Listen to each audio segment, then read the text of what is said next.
स्वयं उमा ने, माता उमा ने भगवान महेश से पूछा था। जिन भगवान महेश की संतति में आज भी महेश्वरी समाज को माना जाता है, उन्हीं उमा महेश संवाद करते हैं।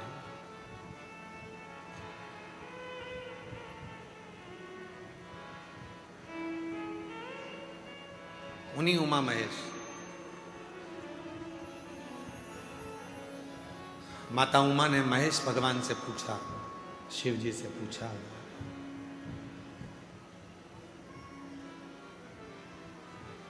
आपकी और हमारी जो संतति होगी, आपका और हमारा जो वंश बढ़ेगा, जरा ध्यान देना इस प्रसंग पर। सब अपने व्यापार में, सब अपने व्यवसाय में, सब अपनी नौकरी में, सर्विस में व्यस्त हो जाएंगे कलिकाल में।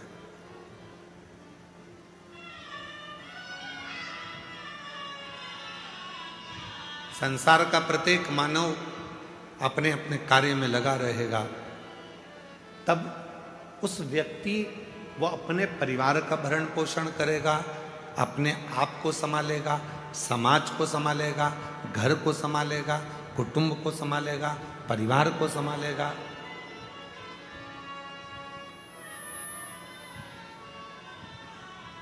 हो सकता है वो आपको भूल जाए, हो सकता है वो आपका स्मरण ना कर पाए, तब आप उस जीव को मुक्त कैसे करेंगे, उसके कार्य को सफलता कैसे देंगे, उसको फलित कैसे करेंगे। भगवान महेश ने मां उमा को जो कहा वो आपकी जिंदगी में उतार कर रखना।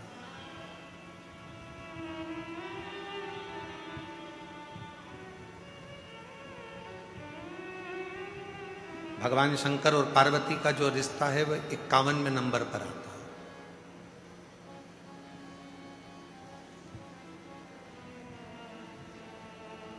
माता सती और शिव जी का जो विवाह है वो 49वें नंबर का है। 50वें नंबर में बीच में सती और पार्वती के बीच में एक भगवान शिव और माता पार्वती का, सती का प्रागट्य एक और हुआ है, जिसमें माता पार्वती जी कोयल बनी है और भगवान देवादिदेव महादेव नीलकंठ बने हैं। ये बीच में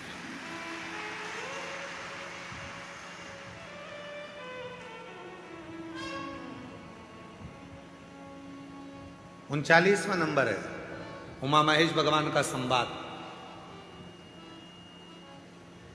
और उन संवादों में माता पार्वती जी ने पूछा कि जीव को मान लो तुम्हें भूल गया, तुम्हारा स्मरण नहीं कर पाया, तुम्हारा भजन नहीं कर पाया, तुम्हारे मंदिर तक भी नहीं पहुंच पाया, तुम्हें भूल गया, तुम्हारे मंदिर तक भी नहीं पहुंचा, तो उसकी गति कैसे होगी, उसकी मुक्ति, उसका कार्य सिद्ध कैसे होगा, उसको सफलता कैसे मिलेगी। तो जो भगवान महेश ने मां उमा को कहा, संपूर्ण जगत के लोगों को याद रखना चाहिए।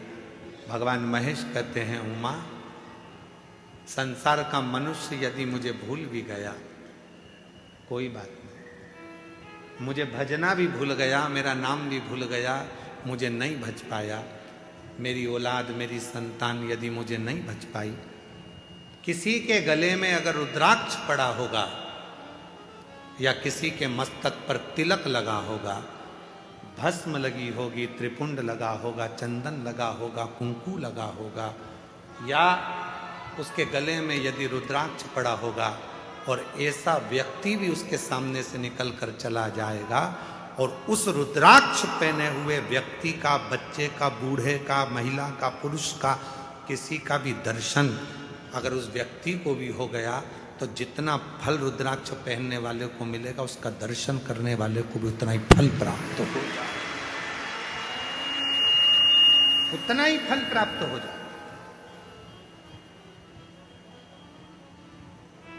एक रुद्राक्ष में कितना बल होता है, जरा ध्यान करिएगा। एक रुद्राक्ष